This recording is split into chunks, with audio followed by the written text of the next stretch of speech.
Үйлеріңізде біраз тұрып қалған, қатып қалған нандарыңыз болса, тастамай мен сияқты нан салма дайындап көріңіздер, дәмі өте ерекше болып шығады.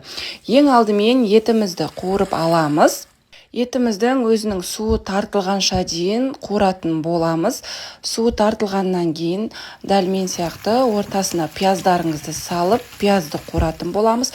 Пияз қуырылғаннан кейін үстіне сәбізді салып, сәбіз екеуін жақсылап бір қуырып аламыз. Келесі мен осылай нут салдым, одан кейін чеснок салдым және тәтті бұрыш салдым, қызанақтар салдым. Барлығын жақсылап араластырып қуырып алатын боламыз. Қалауларыңызша кез келген көкөністі салсаңыздар болады. Мен үстіне осылай картопты саламын.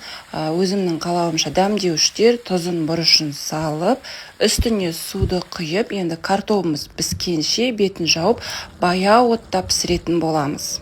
Картоптарыңыз піскен кезде нанды осылай төртбұрышты етіп турап, жаңағы дайын картоптың үстіне салып, жақсылап бір араластырып аласыздар.